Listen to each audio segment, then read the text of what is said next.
The thing I enjoy the most, or one of the things I enjoy the most, is paying for my lifestyle.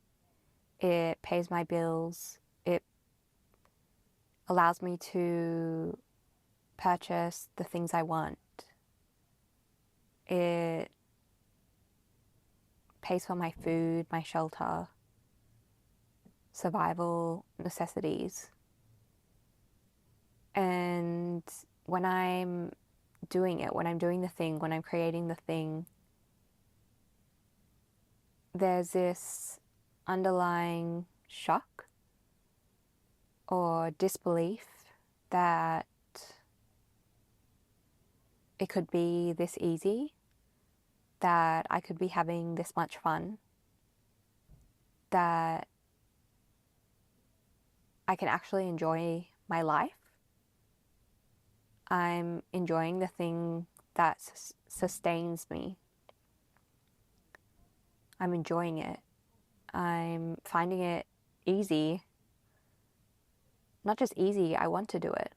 I wake up and I feel joy, I feel excited, I feel happy. And it's not even the thing that I'm doing only, but it's everything around it. It's even the procurement of equipment or of supplies. It's the packaging. It's the marketing. It's the design. It's the people I interact with. It's who my customers are. It's who my teachers are, who my mentors are, who the masters of my tradition are, of my industry, of my skill. It's other people who also do what I do. I love looking at their work. I love interacting with their work. I love purchasing their work too. It's like I love every aspect of this. And even the aspects that I don't love so much, they're still easy to do because the rest of it is so joyful that it doesn't even feel that difficult to do certain tasks that would have been difficult or I would have disliked had it been a different role that I was playing, a different duty, a different industry, or even a different employer, or being employed if I'm a business owner, an entrepreneur. Entrepreneur.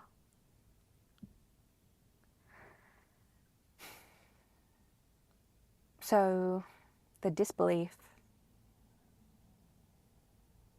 it's annoying because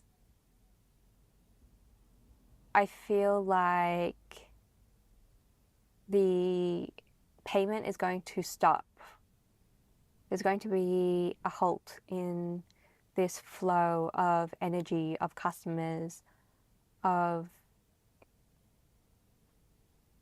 being able to sustain myself.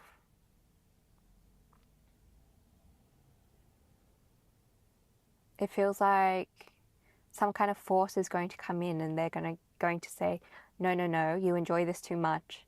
You're not allowed to do that. You have to hate your job. You have to hate the way that you make money. You have to hate the way that you survive. It has to be difficult. It has to be strenuous. It has to feel clunky and gooey and sticky and difficult, like you're constantly pushing against some kind of resistance. You have to be exhausted. You have to hate yourself by the end of the day. You have to feel disgusted with yourself.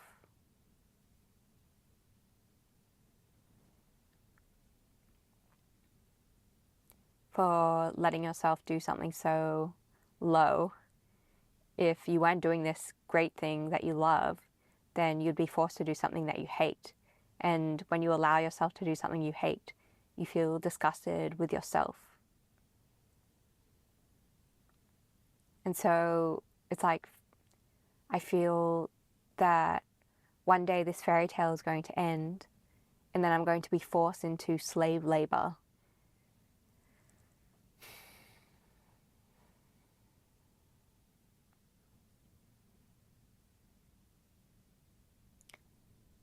I also worry that there are people out there who look at me enjoying my job, enjoying my role, my duty, my service, and they look upon me with jealousy. They hate themselves, they're disgusted with themselves, and so when they come up against me, who is doing something I love, who is in flow, who has it so easy, they hate that. It's not even that they want my role, they just don't want me to be having fun. They don't want me to be enjoying myself, because then it makes them feel shameful that they're not following their role. They're not doing what they're supposed to be doing according to nature in every moment like I am. And so whenever I wake up, despite being so excited, so happy, so in flow, when I'm doing all this, there's that niggling feeling on the inside of how there are people out there hating on me. And then there's also this fear that my enjoyment will come to a sudden end. I wonder if I think that it's these jealous people who will protest or boycott me in order to stop me because of their own jealousy.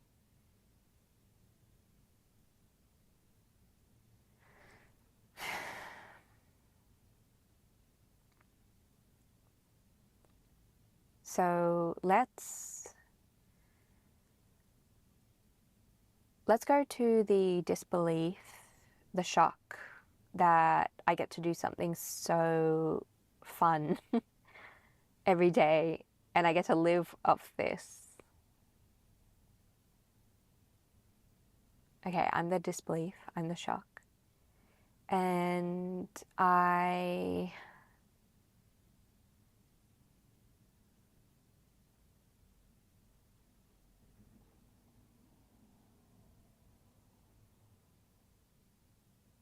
don't know even what to say, really. Kind of feels like I just hang out here, like this is my hangout.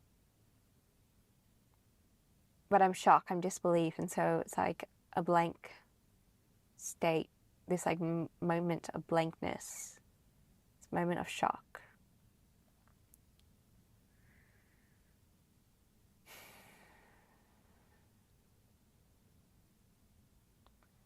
I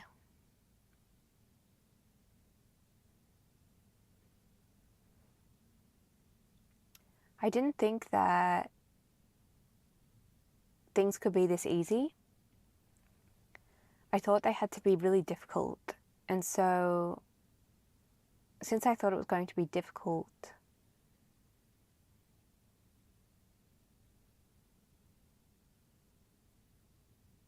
that's where the shock comes in, because it's like, since it's easy, it's the opposite of the difficult. But then the disbelief is there because I want you to remain,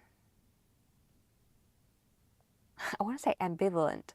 That's not what I mean. What's a word when you're hyper-aware?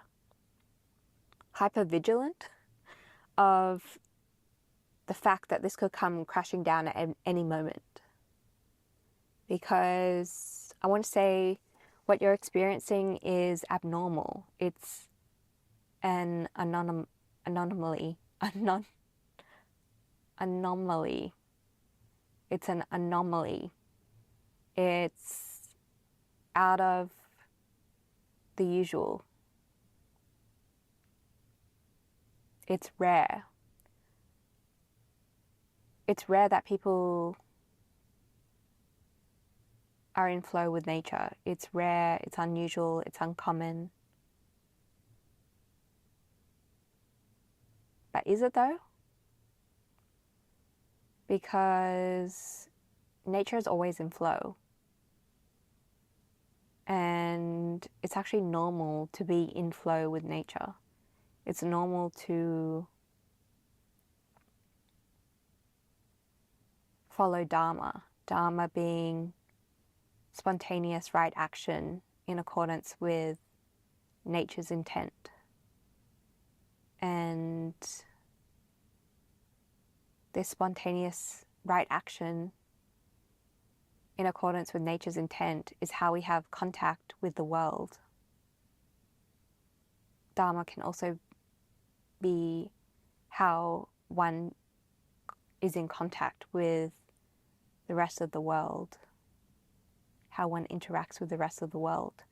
And so it's actually very normal for me to be following charm, for me to follow what feels good to me, because that's how I know I'm acting in accordance with nature. And that's how I know nature wants me to have contact with the rest of the world. And so, is it so rare?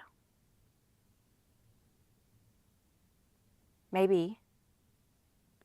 Maybe it's uncommon, but it's definitely not normal. The most normal thing is to be in accordance with nature, to act in accordance with nature, to establish oneself in being and then act. And so the disbelief making me feel like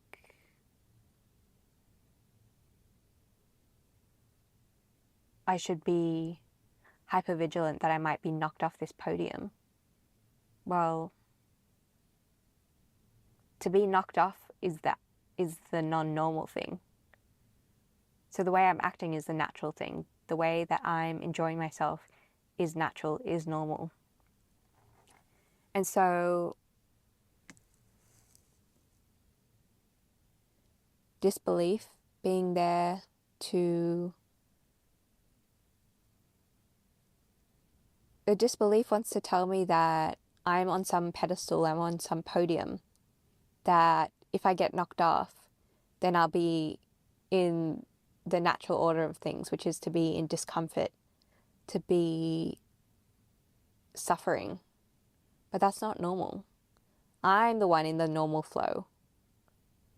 And the rest of the people, even though it might be common that they're suffering, that they're uncomfortable, that they hate themselves, they hate their jobs, they only feel this hatred because they're not acting in accordance with nature.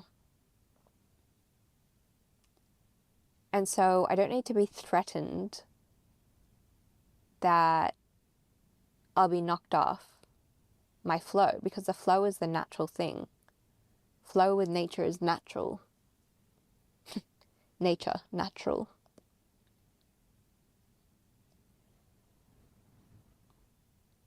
And so this disbelief, it's the wrong way around.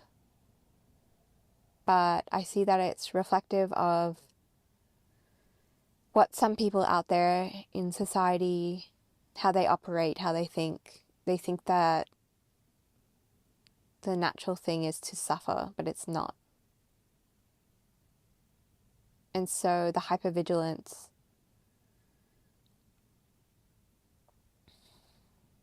I think it is connected to other people's jealousy.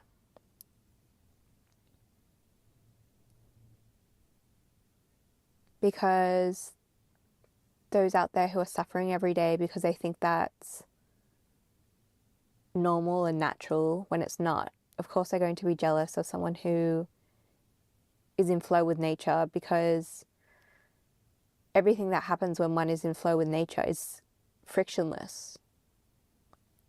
And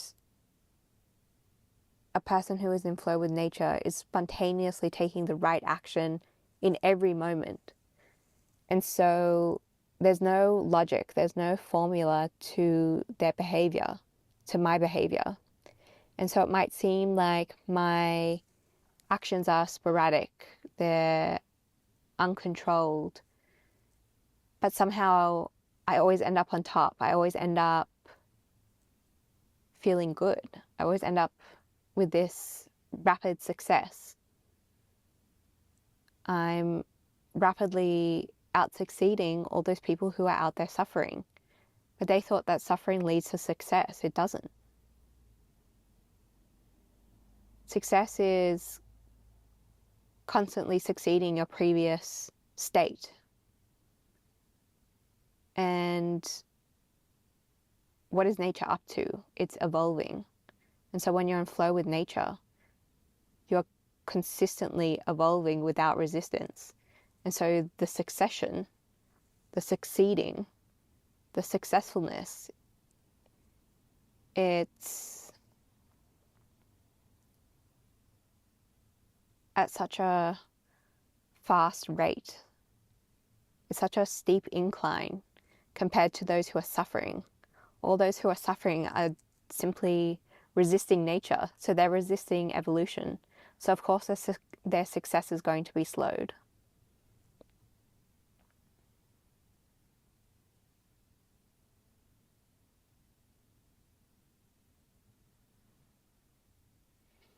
And so this hypervigilance, it's not hypervigilance that I might knock myself off the flow into suffering. It's that I worry that people are going to come at me with stakes and with fire, and they're going to protest, they're going to boycott my success because they think it's some kind of witchcraft or something. It's not. It's totally accessible to them if they establish themselves in being, establish themselves in line with nature. If they did the things that were charming to them, the things that felt joyful to them, they too would be on this same path. This path as in the flow of nature. Whatever is relevant to them, nature will tell them. But it looks different for everyone. And so how do you know? It's how do you know you're aligned with nature? It's because you feel good. I feel good, and so I'm aligned with nature. They don't feel good, and so they're not aligned with nature. But they get frustrated looking at me because it's a reminder that they could have this, but they don't. Okay, but they couldn't really come to me and knock me off flow with nature. So what am I actually worried about? I don't think I'm actually worried about them. I think it's this hypervigilance that's lingering in the undercurrent that's warning me that they exist. I think maybe I was trying to give them too much benefit of the doubt, saying, oh, they're not jealous. You know, they'll take responsibility, they'll take accountability for their own state. But not everyone wants to do that. And so they might try and come to me, they might try and step to me, but it's like they try and take a swing at me and I just step to the side because I'm aligned with nature. So nature is just going to put the charm in me to be like, step to the right as they take a swing. And so it's like they can't take swings against nature. Since I'm aligned with nature, it means I realize I am nature. And so can they really take swings at me? They can't.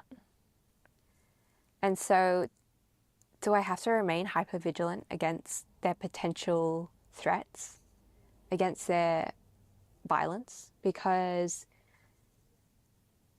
they can try, but they won't succeed. Because nature wants me to do this thing that I'm doing because that's where evolution lies. Not evolution for me, but evolution for all of the universe, of all of nature. And so is nature really going to let a few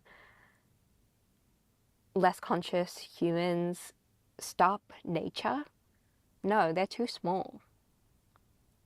Since I'm aligned with nature, that means I've realized my identity is nature. That means I'm the size of nature, which is the size of universe. That's the size of my consciousness. Their size of their consciousness is small within their body. Compare the size of a human body to the size of universe. It's such a mismatch. You can't even have a competition between that. And so this hypervigilance I'm feeling is so unnecessary. It made sense when I was in a smaller consciousness. When my consciousness was the size of my body, yes, it makes sense to be aware of a competition who is equal to me. But the competition it's almost ridiculous to even think about. Hilarious even. And so I cannot keep this hypervigilance. It's completely unnecessary. Not even unnecessary, it's ridiculous as well. Like, every time I went for a walk, I was afraid an ant will crawl on me. It's like, okay, the ant can crawl on me, but then what?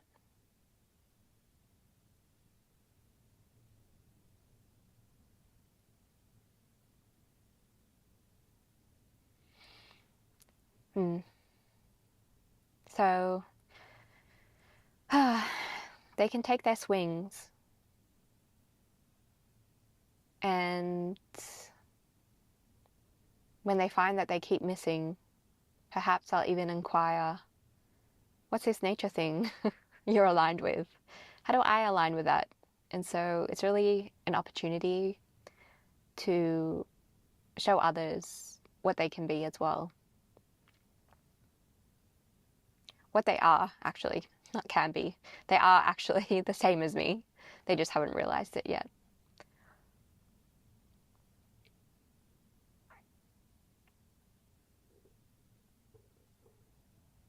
And so now when I'm doing this thing I love,